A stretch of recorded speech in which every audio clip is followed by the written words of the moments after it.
Okay, hello and welcome to today's seminar hosted by the European Trade Union Network for Justice in Palestine. We are very pleased to be joined today by our audience from across Europe and beyond, and especially from those of you who are joining us today from Palestine. Translation for today's event is available in Arabic, French and Spanish. For those of you who are registered, there's an icon available at the bottom of your screen, which will allow you to select an option. The European Trade Union Network for Justice in Palestine is a platform of solidarity with Palestine. It was established in 2016. We are a network of 34 European trade unions representing 6 million workers.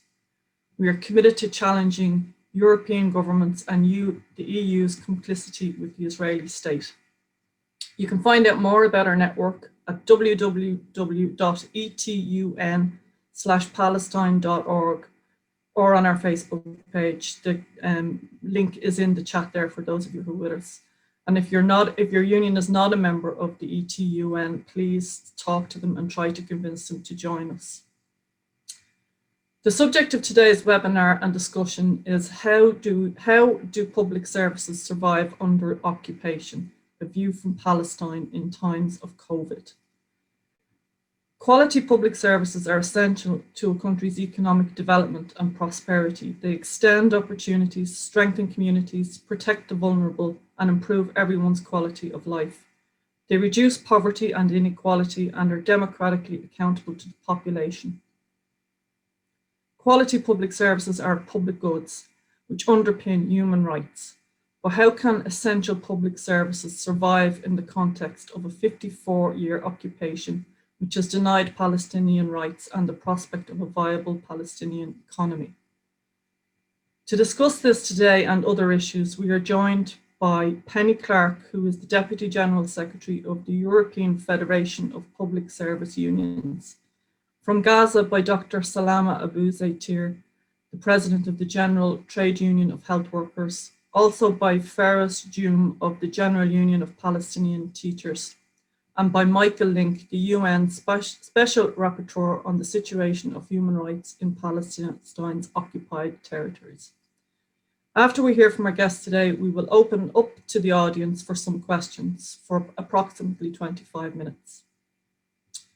So we welcome all of our speakers and we thank them for taking the time to join us today and to share their knowledge with us. I'm delighted to introduce our first speaker, who is Penny Clarke. Penny is Deputy General Secretary of the European Federation of Public Service Unions, representing trade unions across many public services: health, social services, water, energy, waste, central and local government. Penny has a background in the trade union movement and before joining the EPSU worked for the European Trade Union Confederation, the Uni Global Services Federation and the UK Trades Union Congress. Penny is going to give us some background now today on how the services are coping in Palestine. Thanks, Penny. Thank you, Rhona, and thank you for the good introduction about public services. Absolutely, public services are so much needed by all societies, and the question is a very good one about what can we do to make sure that good public services and delivered by staff for good working conditions exist in all countries, and including, as you said, in Palestine, which is under so much pressure. I'm actually not going to say so much about Palestine.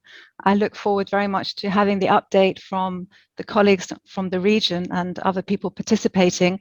I think it's been rather quiet in some ways on Palestine recently, but hopefully from the discussion today, we'll have many more ideas about how we can help, what we can do together to support a peaceful solution to such a long conflict. And indeed, many of our members in EPSU are also members of the ETUN network, and I think it's a very important symbol of this trade union cooperation that trade unions, you know, not just the good times, but in bad times, are there as real, on the ground, concrete representatives of workers and citizens, and can share the troubles and try and find and work towards solutions. Today is actually an interesting day because it's World Water Day, which has also been an example of a EPSU and Public Services International struggle to get water recognized as a human right and to have access to safe drinking water and sanitation. And I know this is also a big issue in the region. And I mention it as an introduction because to say that it has been, you know, a long period of fighting and of supporting each other to make progress to implement what was indeed a UN recommendation on the human right to water, and to pick it up in EPSU to see what can we do in the European Union context to make this right a reality. So as I said, today is World Water Day, and in some ways that's a kind of approach I would like to share with you all just very briefly about what can the European Union do more and better to work towards a solution, bearing in mind, obviously, the European Union is one actor. I think a lot of us expect with the change in the US administration with President Biden, maybe we have a new dynamic as well from other regions in the globe. But certainly, I think there are enough elements in the European Union to say that we should be, all of us, stronger and more combative with our own governments and with the EU, that in a way it does what it preaches. So if you bear with me, I will just mention a few examples where I think EPSU, as I said, the regional organization of Public Services International, so public services workers and public services trade unions with our particular hat to be close to people, and as you said, Rhona, in the introduction, to make this link between human rights and public services and sustainable societies. And our worker hat, you know, linked to the European Trade Union Confederation. EPSU is a member of the ETUC, and many of our members are linked to their confederations, who are members of the ITUC, the International Trade Union Confederation, and the pan-regional organizations. We have to make the different structures work. So perhaps first and foremost about the European Union, to say that the EU says itself that in its external actions, it should be guided by its internal policies and values and principles that shape the European Union. And that really is the starting point, to say that, you know, welfare states, human rights, peace and democracy, which are important to the EU member states, should be reflected in its external policies. Trade, of course, is one of the biggest policies of the European Union. And there the European Commission has competence. So as you know, there is an association agreement with Israel. In terms of Palestine, we have the European Neighbourhood Policy, and we have, if you like, direct political relations between the EU and Palestine. But if you look on the European Commission's website under Palestine, you'll see that there's a big footnote saying that not all EU member states recognize Palestine. And that is an illustration of that foreign policy is not a EU competence. So when we are talking about the European Union, we have to bear in mind that on foreign policy issues, this is still the competence of member states. There will be coming up a big kind of future of Europe discussion, which many of us will be involved in. And maybe we will have some changes in the competences of the European Union. Whether foreign policy might become more of an EU competence, I'm not sure. But certainly you can see that the EU is more active, perhaps, in foreign policy issues and democracy issues. It recently published an action plan on democracy and human rights in external relations. It has set up this EU-European peace facility to support peace processes. There is also recently the EU global human rights sanction regime. And today there was also information in the press about some sanctions that have been introduced in third countries.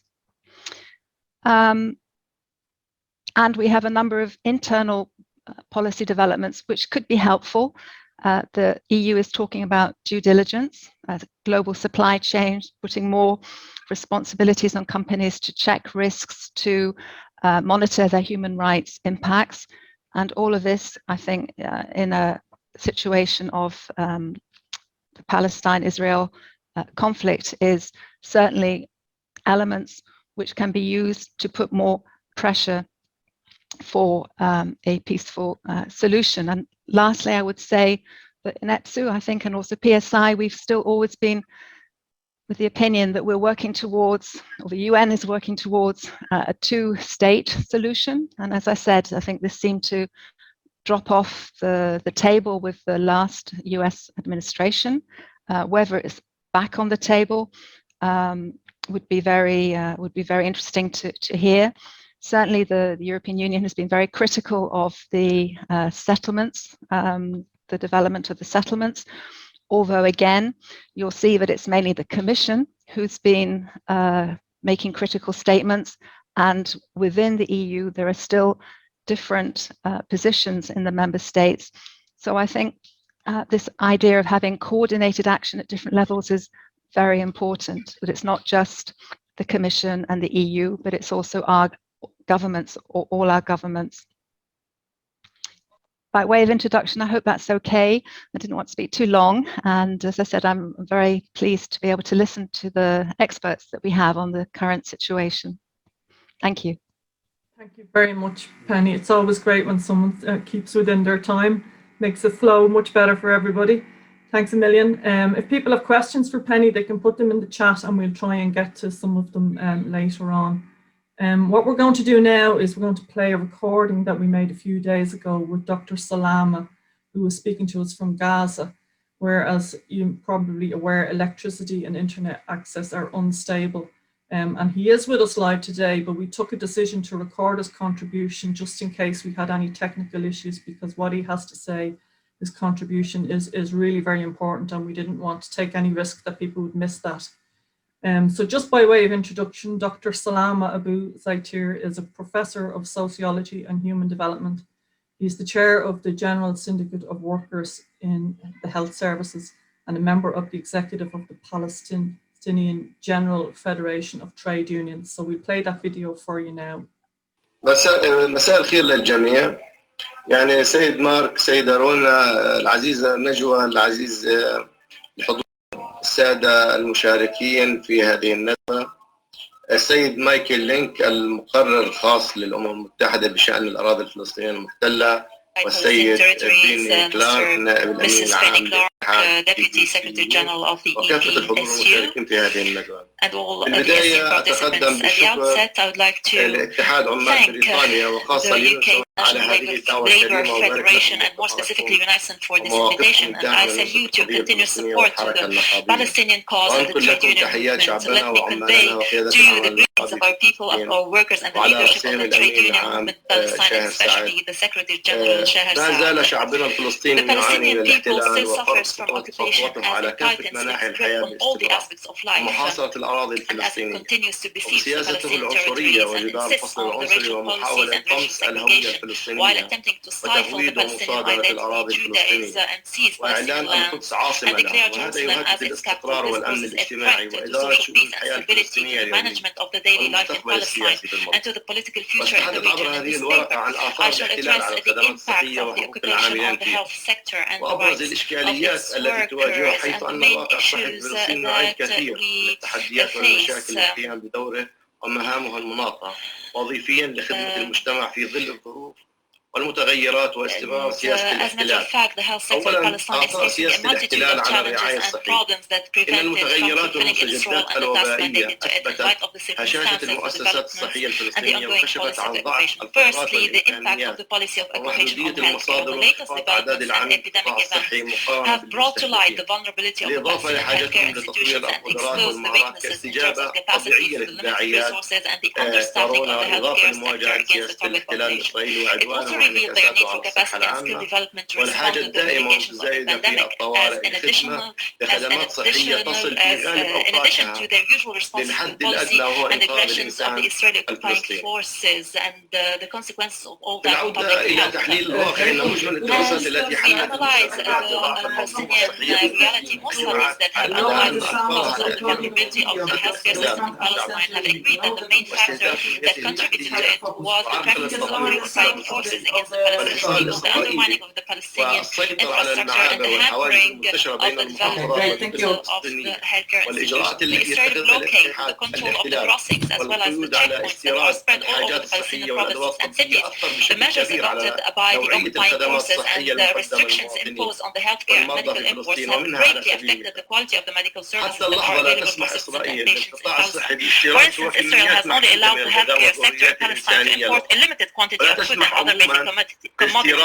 Moreover, the import of concrete and raw material necessary for the reconstruction of the infrastructure, such as the ports and the healthcare facilities that were destroyed as a result of Israeli aggression, is generally forbidden. It is even challenging to import the necessary equipment, such as the X-ray machines and the batteries that support the power generators in the hospitals in the event of a blackout. I will give you a few other examples. The Israeli occupation has prohibited the import of the PET-CT scanner used to diagnose tumors at the University Hospital of Nablus.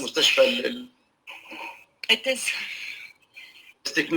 also still restricting the import of the maintenance tools and spare parts, which has taken a toll on the healthcare reality and stymied the provision of the healthcare system. The system will hamper it in some hospitals. Patients in Gaza also have a hard time obtaining a medical certificate to reach the facilities and receive care in the hospitals in the West Bank or within the green light. Their application and are sometimes rejected without motivation, and thus the rights of patients to receive treatment is denied.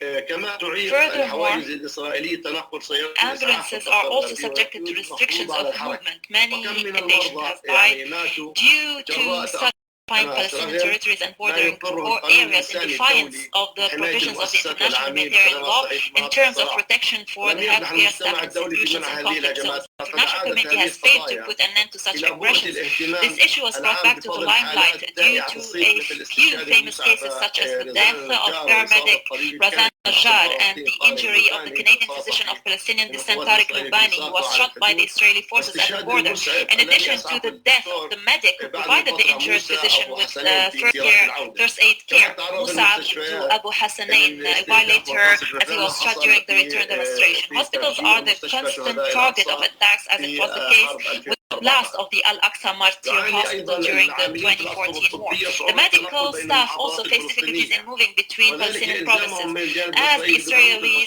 require them to obtain a permit that purpose. This affects their attendance, and there have been a series of issues in this regard, such as the case of the Al-Maqasid hospital employees in the province of Jerusalem, where a number of staff members were laid off in spite of them being employed for over 30 years, as the occupying forces prevented them from reaching their workplace, knowing that most of them are from Gaza and the West Bank. This problem is still ongoing. The movement of students and those wishing to study and practice medicine is obstructed due to the policies adopted by the occupying forces and the requirement to obtain a permit to reach their university or training venue. The separation of the West Bank and the Gaza Strip also brain drain and the flight of Palestinian medical staff in search for better education, training and job opportunities abroad to improve their working conditions.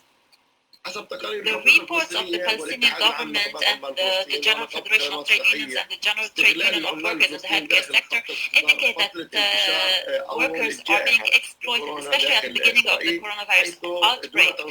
And the lack of coordination and tests is pervasive, especially during their movement between the West Bank and their workplace and within the Green Line, without giving due attention to their movements. This has contributed to accelerating the spread of the virus in the West Bank in spite of the measures adopted by the Palestinian authorities.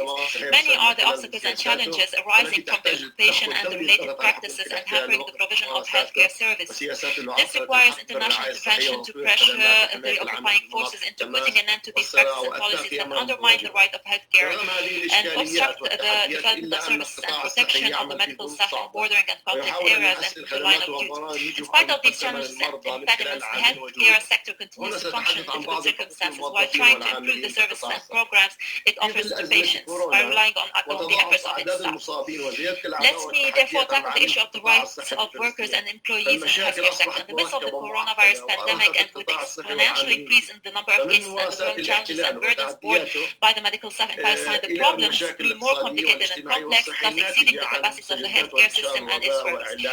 To the occupying forces' practice and violations, now we add the health, economic, and social problems arising from the spread of the pandemic and the declaration of the state of emergency. I would like to mention that the number of the healthcare workers in both the public and the private sectors do not suffice to meet the needs of the population. We have around 32,000 staff members, around 76 of them are in the West Bank, while the remaining 24% operate in Gaza. They provide services to over 5 million citizens through the various healthcare institutions that employ them. These figures are indicative of the tremendous burden these workers bear, which is stretching their capacities too thin and affecting their functional performance and their ability to offer high-quality services. The major challenges and problems facing healthcare workers are related to the unstable and sometimes unfair working conditions, which might involve violations of rights in addition to low wages, especially in the private sector. Some of them do not even earn the minimum wage and are not equipped with the protection and prevention gears. وغير متوفر لديهم وسائل to shield them from being contaminated and from contaminating others during this pandemic or even during Israeli offenses. They are sometimes exploited by their employers and blackmailed into giving up their rights.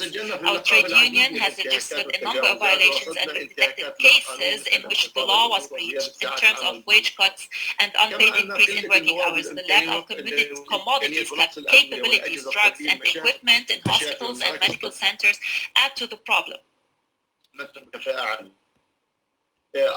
Moreover, unemployment is high among certified healthcare workers, which stands at 64% for young graduates, which indicates that the healthcare sector still suffers from understaffing as newcomers fail to get recruited. A lot of pressure is resulting from the growing number of quarantined persons, deaths, and cases, and these are new functions added to the tasks of the healthcare workers. Also, there are no support and capacity building programs for the staff, in addition to the long working hours to counter the pandemic, without counting this as overtime for reasons related to the state of emergency. As mentioned before, they are not provided with the protective gears to prevent them from being contaminated. عدم وجود فحص طبي دوري كل اسبوعين للكادر الطبي. Who work on the front line of the COVID battle, caring for patients and quarantined persons, are not subjected to bi-weekly PCR. They also face movement restrictions at checkpoints between cities. This is exhausting the staff, who are the most likely to transmit the virus to patients and to their families, which puts them under additional pressure. Another burden stems from the cultural and health awareness, as healthcare staff also have the duty to educate the public. There are no institutions to account for the children of female healthcare workers, especially toddlers, in light of the closure of schools and nurseries. This has hugely burdened the female workers and affected their performance and family relations, sometimes subjecting them to domestic violence. Another impediment stems from the lack of a support system as well as incentives and bonuses. To that, we may add the weakness of the laws and legislations that protect the healthcare workers in Palestine, providing them with social protection, especially in times of wars and crises and emergencies. They need to be reviewed in light of international standards and in light of the latest developments. This is when it comes to the rights and duties of workers. The last point is related to the vaccine. We have new waves of coronavirus virus in the Palestinian society, and we have new strains of COVID, such as the Brazilian and the African strains, which has led to an accelerated transmission, especially among children, and this has led to imposing new measures and new lockdowns. It has stymied the economic life and put further pressure on the workers. It has also led to a higher rate of mortality. We need to vaccinate about 60% of the population in order to go back to normalcy and to reach immunity. So far, we only have a few thousand vaccines due to political reasons, and also due to the relations with the manufacturing companies and to restrictions imposed on shipping and on the freedom of movement. So far, يعني لم يتلقى الكثير من العاملين في الخدمات الصحية very few medical staff have received the vaccine. هذا التطعيم لا يتجاوز المئات من العاملين. Only a couple hundreds of them يعاني شعبنا ظروف العاملين في القطاع الصحي خاصة. Our people, and especially the healthcare workers, are under immense pressure due to the occupation, and the staff have been affected greatly by the latest developments, and we need the support of all our friends and all of our allies in order for our people and for our healthcare workers to practice their right to healthcare in light of the international standards and international laws. They also need to be protected against Israeli aggressions, and they need. I am ready to answer. Okay, thank you very much, Dr. Salam, and thanks for recording that for us during the week, and thanks for being here today, and hopefully you can hang on till the end and people can put some questions to you. We're going to move straight ahead now on to our next speaker. We're very pleased to hear from Feras Njoom. Feras is the International Secretary of the General Union of Palestinian Teachers, the main education trade union in Gaza and the West Bank. Feras will be talking to us today about how the occupation undermines access to education for children in Palestine. Thanks very much, Feras. Yes, thanks to Dr. Salama first, and thanks for your union, and thanks for your supporting for Palestine. That is my first speak. In general, we are in Palestine and in Gaza Strip. When I talk in Palestine, I did not divide the West Bank and Gaza. We are both have the same problems, and we have both of us. The Israeli occupation affected us, and especially our students and our teachers, as I said before, but now I will talk briefly. There are many checkpoints, and these checkpoints are preventing our teachers and preventing our students, as I said before that, because they are searching our students and prevent them to go safely. And the main thing for teachers and for students is to arrive your schools and arrive your classroom in a safe way. But there are many settlements around our schools.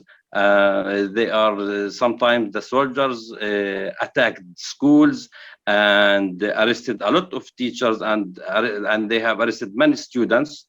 They are sometimes using the gas bombs, and they throw it into the schools.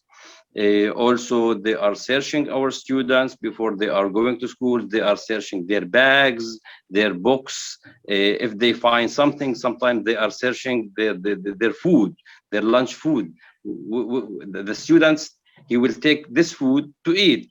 And why you want to search me, especially if I am 10 years or 7 years old? What do you want from me? I wanted to be, I wanted to live safe. I wanted to teach. And we, all of us, must give our teachers and must give students their rights. And the main rights for them is to learn in a safety way. So Why you are stopping us at the checkpoints? Why you are searching? Why you are trying to contact with my body, especially for girls? They are girls, and this is forbidden in our religion and in our traditions. And I think it is forbidden in all traditions in all the world. If you are as a soldier, you are stop this girl and you are trying to search her body. So they are feeling frightened and they are feeling uncomfortable, and sometimes, and there are a lot of students who has been arrested. And when I am as a student go to my school and I miss my friend who was sitting yesterday beside me, but now he has dead and now he has arrested. So they are affecting us in very bad ways through their checkpoints, especially in Hebron City. In Hebron City, there are many schools beside the settlements. And when the students go through these checkpoints, they sometimes arrive their schools after 2 or 3 hours. And sometimes the teachers are going outside to help their students to go safe. Sometimes they are trying, and that happens in Nablus City in a school. They damage the school. Why you are trying to damage our schools? There are students and there are teachers. We are not a terrorism. So, and it is my right to defend on my country, but I am defending on my country through teaching and through learning, through education. But this is something miserable and something very bad. It is a very bad situation. If I will talk, I will not end. And there are many teachers who have from Britain who has visit us in Palestine, as you know, and we go with them, and they saw with their eyes, and they have heard from teachers and they have heard from students, and there is a film. It is ready. If you wanna, I will send it for you in the next time, and you will see everything. This is a brief film, but you will see. If you saw it, you will feel that you are incredible. What is thing? What all these things that happens for these teachers and for these students? What are they doing? They're doing nothing. Just they are carrying their books and their pencils and their bags. If I talk, I will talk a lot, and I can't end. If you wanted to ask any question, I am ready to answer. Also, the occupation has prevented our teachers from the vaccines, and they are trying to put they are trying to put us in a bad corner. They want us to feel frightened, not going to the schools. But sometimes when they are throwing the gas bombs, they don't know that we are going outside and we are sitting under trees and we are teaching our students in the trees, and these things make them feeling, wow, what are they doing? We have closed their schools and prevent them to go to their schools. They are going to teach them outside under the trees. They will not stop us, and they can't stop us. So all of our teachers have the ability and to give our students their rights to learn and to teach safely and in a safety ways.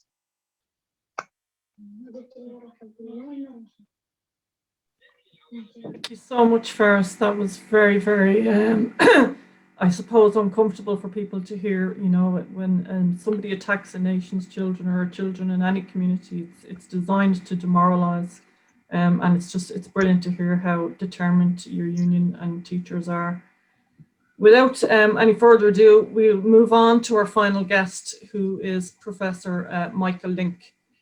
Michael is the UN Rapporteur on the situation of human rights in Palestinian occupied territories. He's an associate professor of law at Western University London, Ontario, where he teaches labour law, constitutional law, and human rights law. Professor Lynk has written widely on labour law and human rights issues in Canada, and he's also published articles on the application of international law to the Middle East conflict. And today he'll be giving us some context regarding the current situation in both West Bank, Gaza, and in Jerusalem. Thanks, Dr. Lynk. Rhona, thank you very much for that introduction, and thank you for mentioning my labor law roots. I actually began my career both as an in-house lawyer and then later in private practice as a trade union side labor lawyer. And my job today at Western University, as you mentioned, is to teach labor law to prospective labor law students or labor lawyers here in Canada. So it's a special warm feeling I have to be invited by the European Trade Union Network to speak. I'm going to speak very briefly about a couple of issues with respect to the occupation. The first thing I want to address has to do with the rate of COVID-19 vaccinations. And this is one of many illustrations of, I guess, unequal treatment that the Palestinians under occupation wind up facing. It was announced today in the Israeli press that Israel has passed roughly 55% of its population having received a vaccination rate. Indeed, Israel is now beginning to close its large inoculation centers because of the rapid pace of its vaccinations, where Palestinians under occupation in Gaza and the West Bank have vaccinated only about 1% of their population. Primarily because they have no ready access to any of the major vaccinations that are now available. This has meant, among other things, that the death rate among Palestinians in the West Bank and Gaza is around twice the per capita death rate as among Israelis. Israel has, in the last few weeks, decided to vaccinate or offer vaccinations to roughly 100,000 Palestinian workers from the West Bank who work in Israel or in the Israeli settlements in the West Bank. This is all well and good, but this is Israel acting out of its own self-interest with respect to this, and it doesn't satisfy its legal and moral obligations to provide equitable and swift vaccinations for all of the population under occupation. Under the Fourth Geneva Convention, which applies to occupations, and surely we should all know that Israel is occupying Gaza, the West Bank, and East Jerusalem. The Fourth Geneva Convention requires an occupying power, such as Israel, to the full, and I'm quoting, to the fullest extent of the means available to it to maintain health services in the occupied territory. And indeed, Article 56 of the Fourth Geneva Convention requires Israel to adopt and apply, and I'm quoting again, the prophylactic and preventative measures necessary to combat the spread of contagious diseases and epidemics, unquote, in cooperation with local and national authorities. If the protected population is inadequately supplied, then the occupying power is required under the Fourth Geneva Convention to facilitate relief schemes by all means at its disposal.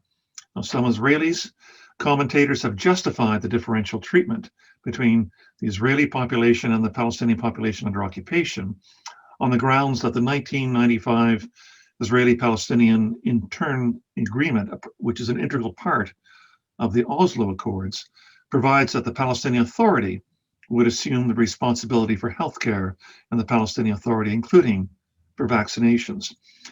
I say that the Oslo Accords must be interpreted and applied consistent with international law, and they cannot derogate from its broad protections.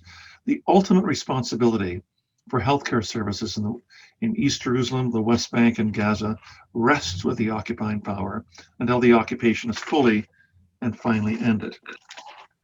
Dr. Salama has briefly mentioned the conditions under occupation with respect to healthcare in occupied Gaza. Let me just add to that the 2 million Gazans, Palestinians in Gaza, have been under a complete land, sea, and air closure since restrictions were imposed by Israel in June of 2007, almost 14 years ago. And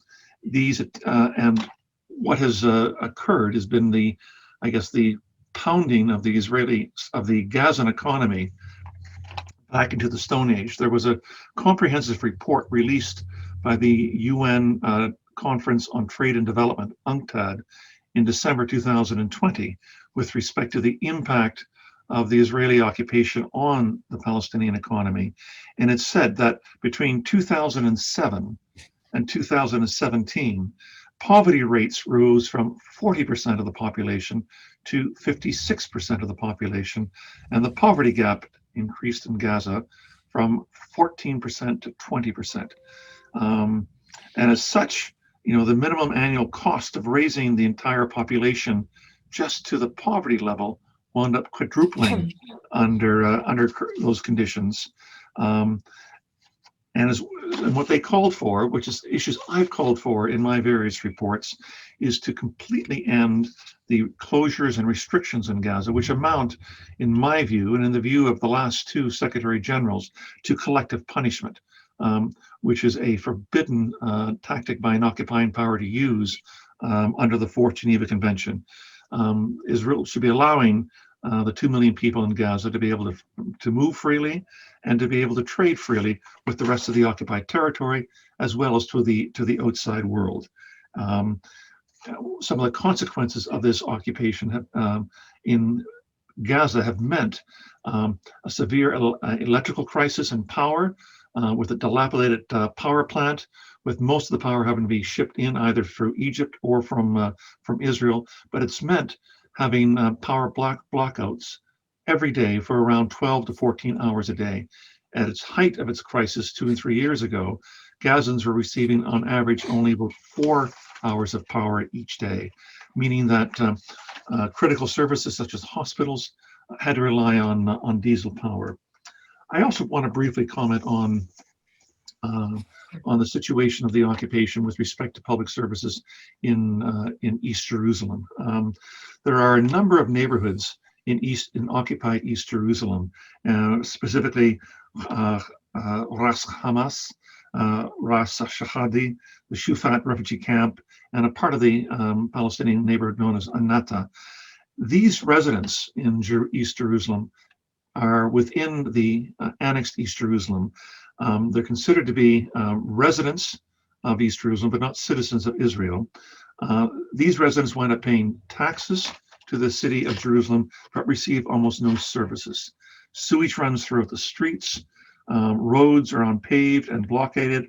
They lack lanes, power, traffic lights, parking places, pedestrian crossings, and sidewalks. This has all been outlined in a brilliant new piece published in the last couple of days by the New York Review books by the American commentator Nathan Thrall. He points out that there are no parks or playgrounds in these areas of Palestinian East Jerusalem. Piles of garbage rot beside the separation wall, and because of inadequate municipal collection, several tons of trash are burnt within these neighborhoods every single day, releasing dangerous emissions. Israeli ambulances, fire engines, and other basic service providers do not enter, or if they do enter, it's only with a military escort.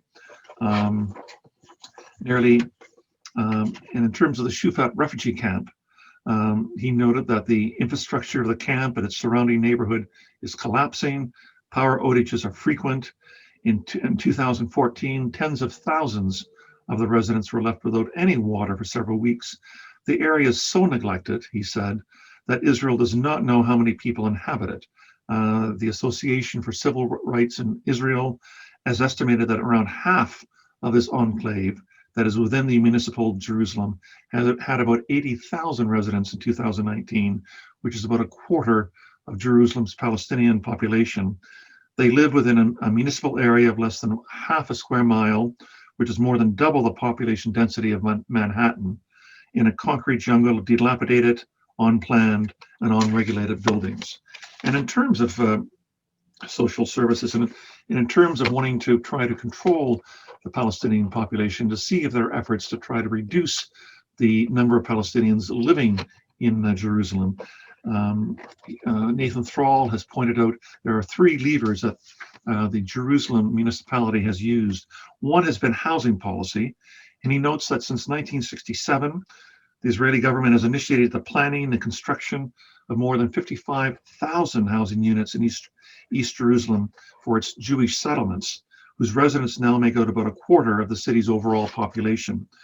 By contrast, he said, in the Palestinian neighborhoods of East Jerusalem, whose residents make up about 40% of Jerusalem's population, the government has initiated the construction of only 600 homes. Due to discriminatory planning, Palestinians are forced either to move to the West Bank or to build without permits. As a result, more than a third of Jerusalem's Palestinian homes have been built without permits, putting about 100,000 people, about a third of the Palestinian population there, under threat of eviction and home demolition. More than 2,500 Palestinians in East Jerusalem have had their homes destroyed in the last decade, hundreds of whom have been forced to destroy their own homes in order to avoid paying heavy fines. He also points out there's been a serious neglect by the Jerusalem municipality of Palestinian infrastructure in East Jerusalem. Many neighborhoods in East Jerusalem have roads too narrow for municipal garbage trucks, creating filthy streets and smoke from trash burning on the hillsides. These neighborhoods exist as small islands, he said, surrounded by major traffic arteries designed to connect the city's Jewish populations, which are mostly served by separate bus lines. And thirdly, he says, he points out the discriminatory policy in education. He says the shortage of classrooms in the Jewish neighborhoods of Jerusalem is severe. Fewer than half of the Palestinian students are able to attend public schools. A third of the students, compared to 1.5% of Jewish students in Jerusalem, drop out. And indeed, in this particular enclave of around Shufat and Anata, which are within the municipal Jerusalem boundaries and are home to 80,000 residents, the municipality has built only one school in a former goat pen. So I'm often asked when I wind up citing statistics like this with respect to the West Bank or East Jerusalem or Gaza, what the issue of the problem is. And I have to point out in my concluding remarks, I want to note the larger picture with respect to the occupation. The single most important thing I can point out is that the conflict between Israel and Palestine is a highly unequal conflict. Militarily, Israel possesses the strongest armed forces in the region, with nuclear weapons, a highly successful military industrial complex, state-of-the-art weaponry, and a deeply integrated armed forces relationship with the United States, while the Palestinians have lightly armed police and security forces in the West Bank and low-grade rockets in Gaza. Economically, Israel enjoys a European-level standard of living with a gross national income per capita in 2018 of almost $41,000 American, which is 11 times higher than the Palestinian standard of 3,700 American dollars. Diplomatically, Israel can count on the enduring support of the world's sole remaining superpower, as well as the more benign support of the European Union, all of which tends to count for far more in international relations than the large voting majorities, predominantly from the developing world, backing the Palestinians in the UN General Assembly.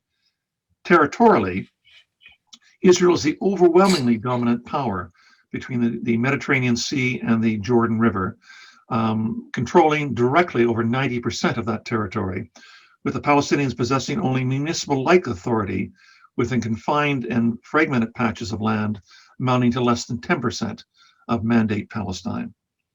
Demographically, the population of Israeli Jews and Palestinian Arabs in Israel and the Palestinian territory has actually reached parity of approximately 6.6 million each, which serves to highlight the stark differences in democratic rights and social power. Taken together, the consequences of this highly asymmetrical relationship has been a sophisticated regime of control shaped by subjugation, coercive environment, and the absence of rights. In recent years, the Israeli occupation has been metastasizing into something much harsher and more virulent than it had before.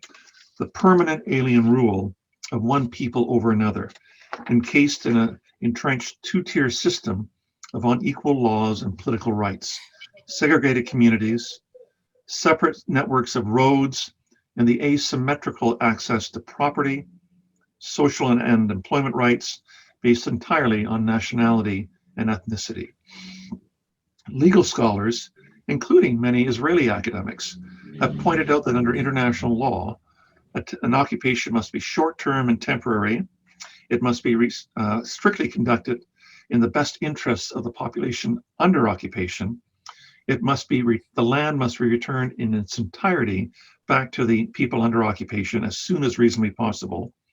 And the occupying power acquires absolutely no right to annex any part of the occupied territory. Yet, the international legal framework on occupation has been increasingly unable to regulate, let alone effectively terminate, the momentous changes that Israel is generating on the ground. An occupying power that actively facilitates and protects the settlement of 680,000 of its civilians in occupied territory is engaged in de facto annexation and with no other intention but to keep the occupied land in perpetuity. Israeli Prime Minister Benjamin Netanyahu has stated that he's prepared to give the Palestinians only a state minus, while annexing significant parts of the West Bank and maintaining permanent sovereignty control over all of the land between the Mediterranean and the Jordan River. Some human rights organizations have called this process an occu-annexation, a brand new contribution to the grammar of law. Others, including United Nations human rights experts and a prominent Israeli civil society organization, has said that the occupation is curdling into 21st century apartheid. My last point is this. The decisive factor missing throughout both the 5-decade-long occupation and the longer conflict anchored in decisive events earlier in the 20th century has been the unwillingness of the international community to impose accountability. Under the Charter of the United Nations, every member of the UN agrees, and I'm quoting, to accept and carry out the decisions of the Security Council in accordance with the present Charter, unquote. Yet in the face of the scores of Security Council and General Assembly resolutions reaffirming the principles of international law applicable to the occupation, Israel has remained adamantly resistant to international direction. When encountering a defiant state, the international community has created for itself a substantial menu of legal tools to challenge such insubordination and to bring the recalcitrant state back within the rules-based international order. These obligations are anchored in the international duties found in the Fourth Geneva Convention governing occupations and the international law on state responsibility. And in terms of countermeasures, the International Committee of the Red Cross has laid out a wide range of effective remedial tools, which can be proportionally applied to bring about the restoration of legal and political compliance. Israel has been shrewd in its assessment that the international community, particularly the United States, the European Union, and other members of the Western Alliance, have lacked the political will to insist that it comply with its international obligations. As a result, it has rarely faced meaningful consequences for its truculent behavior. As the Israeli journalist Gideon Levy has written, and I quote, "No country is as dependent on the support of the international community as Israel, yet Israel allows itself to defy the world as few dare." Thank you very much. I just want to thank you for your contribution and thank all the panelists for very informative contributions. Just to point out that we are streaming this on Facebook and we are recording it, so there will be it will be available after the event if people want to listen back or want to share it with friends or so on. We have a number of questions coming in, and now we probably won't have time to take them all. I'm going to try my best and streamline through a few they're coming in for every speaker really. If you don't mind, Penny, we'll take you first to a question here regarding the possibilities for the EPSU to provide concrete support to public service unions in Palestine. Apologies. Just a bit on that question, will we have another colleague also from PSI who's in the audience? And certainly for the sort of the concrete regional activities of PSI, maybe would like to make a contribution if there's time. I would just pick up the last point from Michael, actually, about the US and the EU. As I said, the EU does not have full competence on foreign policy, and I think it is still work in progress to get the EU to have a joined up approach on human rights, both internally and externally, and that's something we have to work on.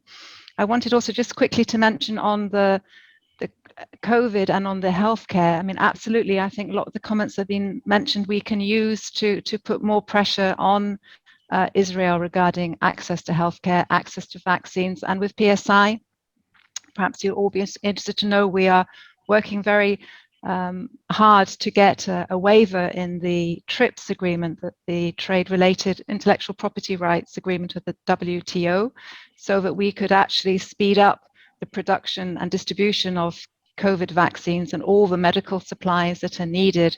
Now, that's not necessarily going to solve the issue of you need still to get them to people on the ground, but there is also an issue of the distribution and in general the cooperation and the solidarity between countries as well over dealing with the pandemic and actually putting, as was eloquently said, this universal right to quality healthcare and education and other public services to give them the value that they need. So, but on the concrete things, I think concretely the best role we can play in EPSU is to keep pressure on the European policies and through our membership of PSI to help the solidarity aspects and also to support organizations like the network so that we can actually raise awareness and get unions and get people and members in touch with each other, because I think that's really important.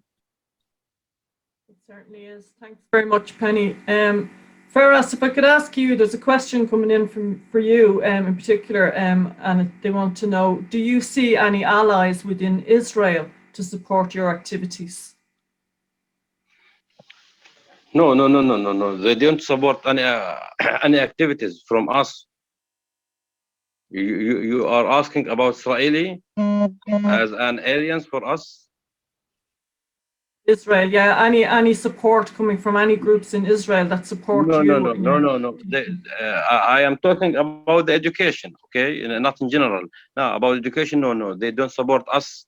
And sometimes they are, as I told you before, they are treating us at the checkpoints. If they want to respect us, they must respect us on the checkpoints. When I told them that I am a teacher and I am a student, so they must respect us at this point of view. No, there are no aliens between us, and they don't support us, and never. And if they wanted to do this, we will not accept, because they are our enemy. Question is to Dr. Salama or to Michael, probably both of you might have something to say on this. The obstruction by occupying force is a war crime, so should this be included as a case for the criminal court in The Hague? Yes, I believe that most violations against the healthcare workers and hospitals and aggressions against civilians that are trying to receive healthcare constitute war crimes, and I believe that this is a part of the fight that I work on in the Palestinian society, and the perpetrators can be prosecuted for war crimes. And we are trying to mobilize all the allies and the networks that support us and that support the Palestinian workers. So we call upon them to help us convey our voice and convey these violations against the... Add to that as well. As we all know, in early February, the pre-trial chamber of the International Criminal Court released its ruling saying that the International Criminal Court had jurisdiction over all parts of the occupied Palestinian territory, East Jerusalem, Gaza, and the West Bank. And then in early March, the prosecutor said she was now going to move the complaint she had received with respect to allegations of war crimes both against Israeli military and political figures, but as well against some Palestinian armed groups as well, from the first stage of an informal review to the second stage, which is a formal investigation. And you heard me speak a few minutes ago with respect to accountability. Truly, on the international stage, the International Criminal Court's proceedings are really the only legal forms of accountability that are present today that may hold Israel to account with respect to some of its actions. The prosecutors indicated that there are complaints in a range of areas. Three of the main ones include the Israeli war with respect to Gaza in 2014, the shooting of thousands of demonstrators by the Israeli army in 2018-2019 on the Gaza frontier during the Great March of Return, and the Israeli settlements. I'm sure that the prosecutor's office probably would be open to other formal complaints with respect to the allegations of war crimes being committed. With respect to the obstruction of health care, all of this depends in law as to whether a pattern of human rights violations are serious enough and have gone on long enough that they change into going from human rights violations into a war crime. And that's going to be a professional assessment made, among other places, by the prosecutor's office at the International Criminal Court. But certainly the three that I mentioned are, I think, probably going to be investigated in detail, and there may well be others as well. One other example of something that may be put to the International Criminal Court will be the annexation of East Jerusalem, as well as the formal annexation by Israel of the Golan Heights in 1981. Both were condemned by the Security Council at the time, but in 2010 amendments made to the Rome Statute, the international community added the annexation of territory as a crime of aggression under the Rome Statute. So that may well also be a matter that's in the hands of the prosecutor in The Hague. A few more here for, I suppose Dr. Salama could probably address this one. What was the impact of the reduction of the UN or WA budget on the workers in Palestine in general and on the health workers in particular? يعني في قطاع غزة أكثر من مليون تقريبا و300 ألف لاجئ، ويمكن بالضفة الغربية كمان عدد يعني تعدى كمان اللاجئ. على تقديري خدمات الوكالة كانت يعني تستهدف عدد كبير ضمن المراكز الصحية الخدمات، يعني تخفيض الميزانية أثر بشكل أو مباشر لتراجع الخدمات المقدمة هذا الوحد في الفترة الأخيرة. أعداد من الموظفين يعني تم يعني إنهاء خدماتهم. أعتقد كل العاملين في الطوارئ كان معظمهم يعني أكثر من 1000 عامل في قطاع غزة تم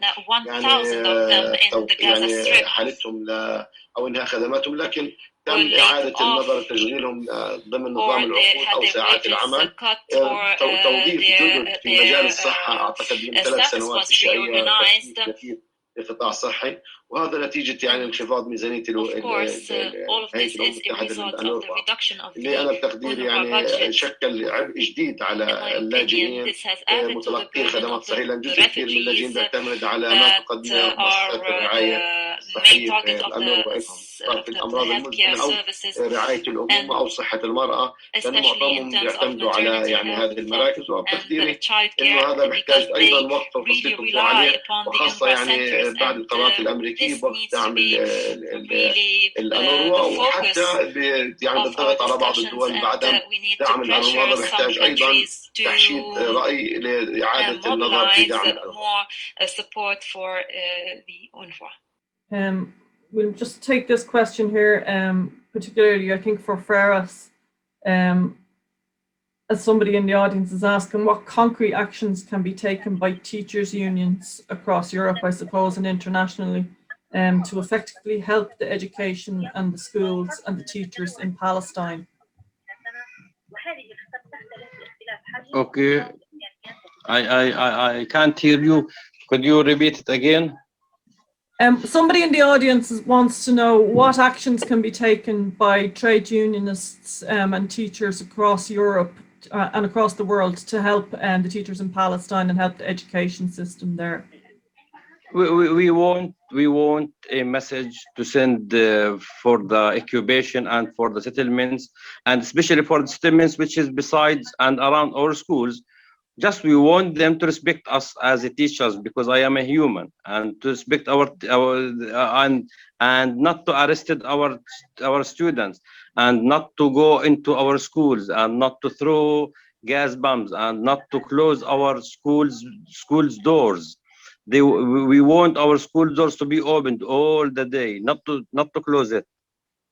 And that is the main things. It is really, if you send a message from all the unions in the world for them in these points, we will be thankful. And also our teachers, they did not get the COVID vaccines until now. Some of our teachers are going to their schools to especially the students in the high levels. We call them in Tawjihi grade. Our teachers are going to the schools and teaching them, but until now they did not get the vaccines. If anybody could help us in this point, because our government can't have enough money, I think, and until now we did not get it. Penny, would you like to come in on that issue around what sort of solidarity work trade unionists could do to support the teachers in Palestine?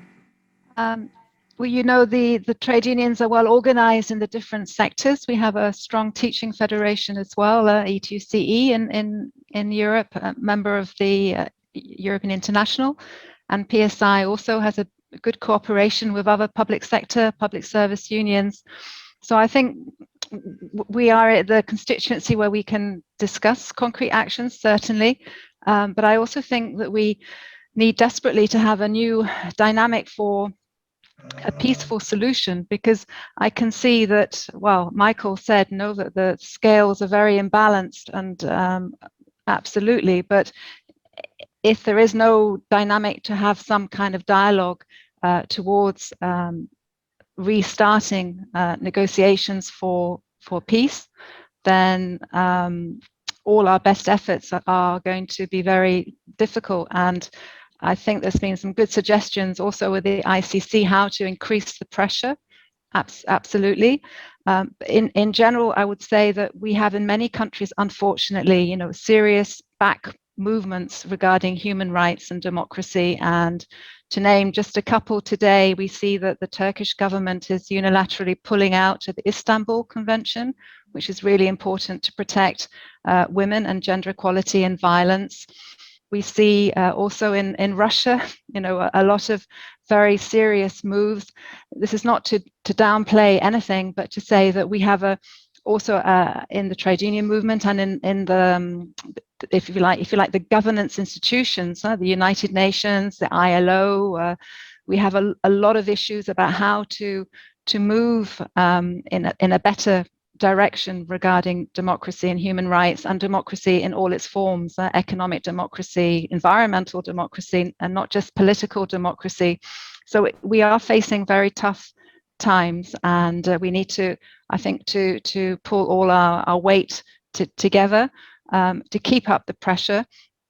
But I would be interested also to know, also from Michael, if he senses the new US administration might be open to making a new initiative on the ground, because I think this is obviously what's lacking. You know, when we look at the developments for the last few years, it seems to be just getting worse and worse, and the testimonies today show that the situation is deteriorating. And you know, what could be a new dynamic that we could also push to, well, in the modest way that we can. Thanks. Thank you for those thoughts, Penny. I wish I had more optimism with respect to the Biden administration and its position towards the Israeli occupation of Palestine. Any change in administration would be welcome in view of the contrast from the previous administration, which had such lopsided policies towards Israel and Palestine. Alas, I think that with respect to the Middle East, the Biden administration, from its early signals, is saying that our main political capital is going to be spent on re-engaging Iran with respect to the nuclear agreement that had been initially entered into in 2015. To do that, I suspect then the Biden administration is going to try to keep Saudi Arabia and Israel on side with respect to dampening any opposition they would have to that, which leaves very little political capital left for the Biden administration to spend on wanting to bring an end to the almost 54-year-old Israeli occupation. I'm in the process now of wanting to come up with a series of statements or a series of principles which can be used to judge whether a country, a institution like the United Nations or the European Union, or indeed organizations, have a comprehensive approach towards ending the occupation. That has to be the goal. And I think there are 5 principles that have to be kept in mind. First, that any approach by the international community towards Israel and Palestine has to be within the framework of international law and human rights. And that has been sorely absent in any of the peace initiatives that have been developed over the past 30 years, beginning with the Madrid process. Secondly, the end goal must be full Palestinian self-determination. Thirdly, it has to be accepted that Israel is a bad faith occupier, that Israel's evident intent, is to want to be able to annex as much of the occupied territory as possible, and then to warehouse the remaining part of the Palestinian population into Gaza and into segments of the West Bank. Fourth, the occupation must end as soon as possible completely. That is a rule of international law, that the occupying power can only remain in the occupying territory if for a shortest period of time be able to restore security and to return sovereignty back to the people. And fifth and finally, because of the vast asymmetrical balance of power, international pressure on Israel is indispensable to ending the occupation. The Palestinians, as fervent as they are in wanting to have the occupation end, do not have the political power to be able to do that by themselves. So with these 5 points that I'm outlining to you, unless an organization, unless the United Nations, the European Union, any particular country is following in with respect to those 5 points, then I don't take them seriously with respect to what they're saying when they, you can repeat, I want to see a 2-state solution, and the parties have to sit down themselves to be able to negotiate that. But when you've created the conditions of having almost 700,000 settlers on occupied territory who aren't planning to go anywhere, when you create the conditions that Israel has so much more diplomatic, military, economic power than the Palestinians, to say that you should expect the 2 of them to sit down and negotiate a fair end to this is absconding on your international responsibilities. It reminds me, if I can use an analogy, of the battered spouse who goes to the police station to ask for help and protection with respect to her violent spouse, and being told by the police officer, yes, we have laws with respect to this, but I think it's better you go back and work this out with your spouse yourself. That's the equivalent, I think, on the international level with respect to Israel and Palestine. I see Najwa is here as well in the audience. Does Najwa want to come in on any of these points? Yes. Hello, everyone. Thank you for this very interesting webinar. Thank you for inviting us as PSI. Just for those who do not know me, I am Najwa Hanna, PSI Sub-Regional Secretary for MENA region. Actually, in PSI Congress in 2017, PSI voted a resolution number 50 on Palestine.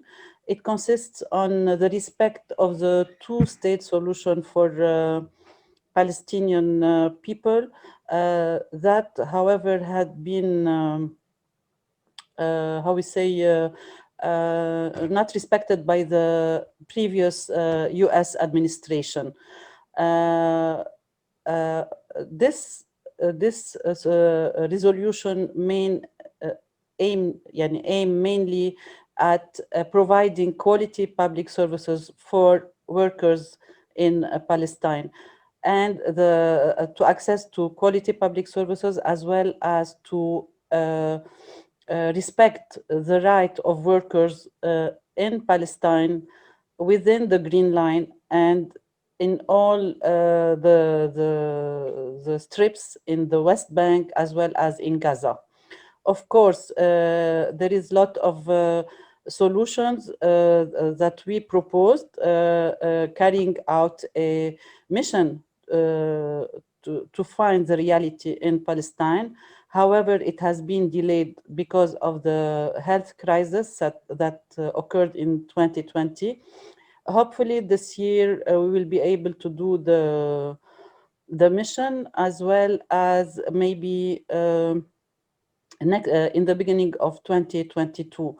Also, we are planning to organize an international conference on Palestine, gathering all PSI affiliates from all over the world and partners who believe in human rights for Palestinian people. As we have heard, there is a lot of inequalities and a lot of things that are not, and we cannot imagine that we are in the 21st century and such violations occurred because of occupation. It is the only country that is occupied now since many years.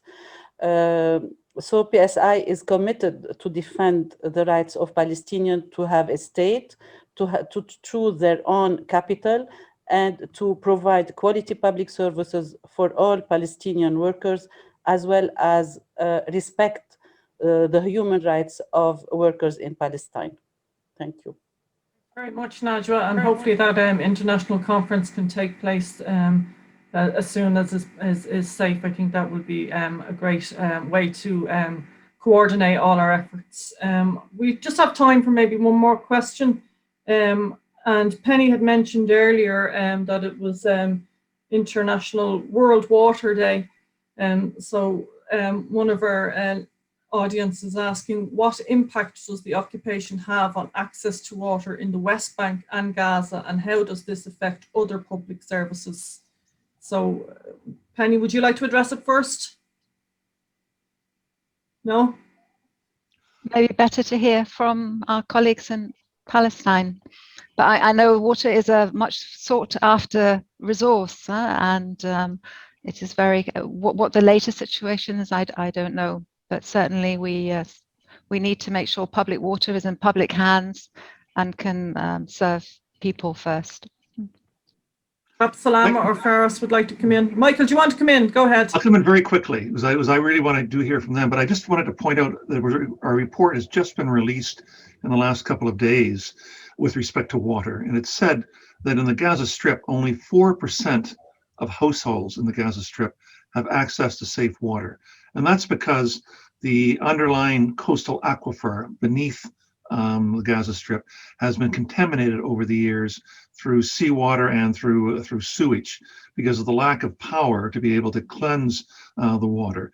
And the other thing I'll just point out is that the same study pointed out that the World Health Organization's recommendation is that everybody have access to 100 liters of clean water a day.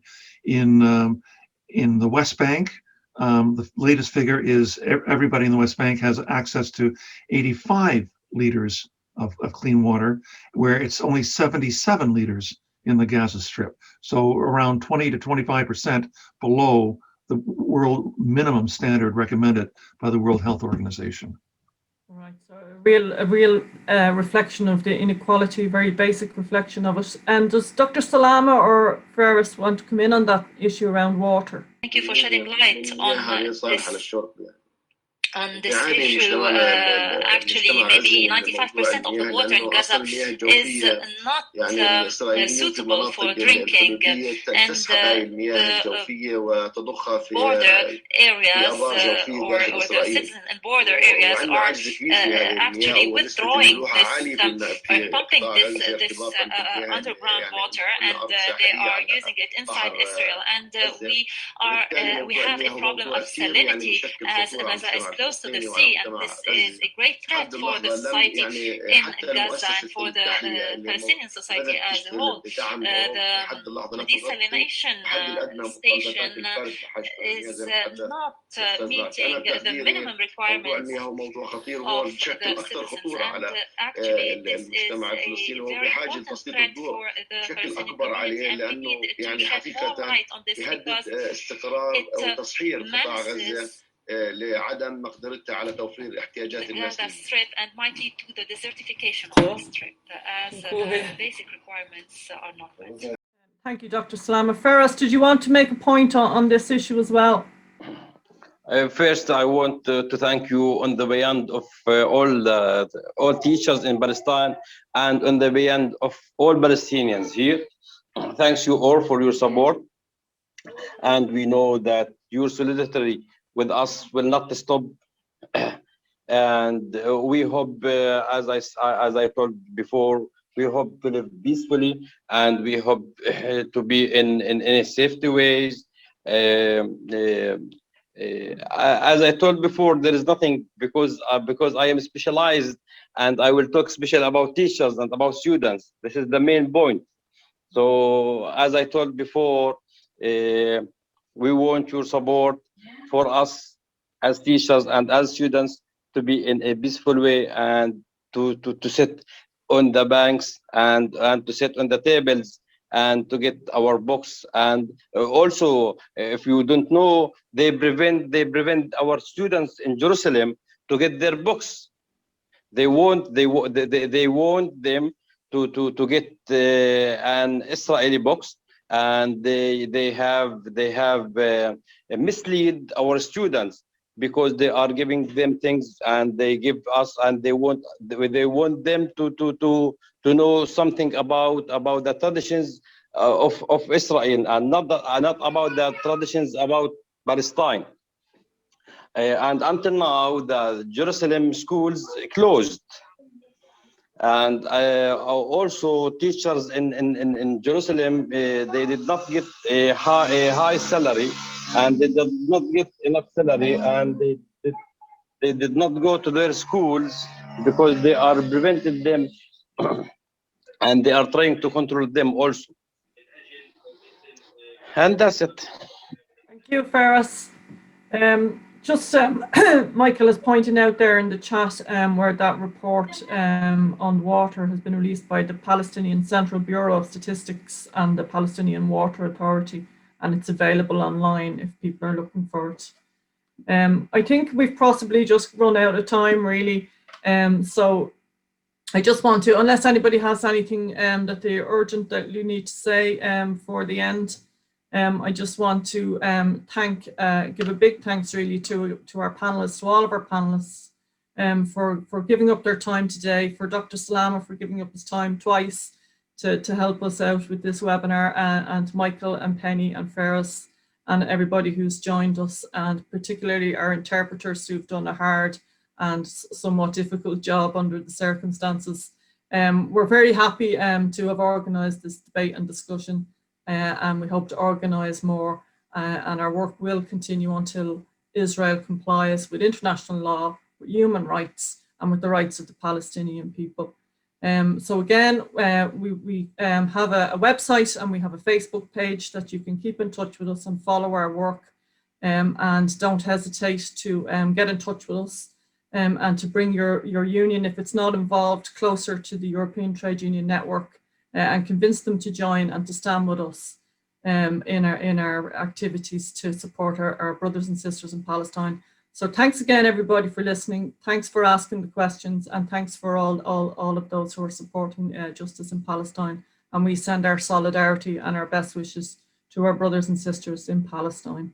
Thanks very much, everybody, for joining us. Bye-bye.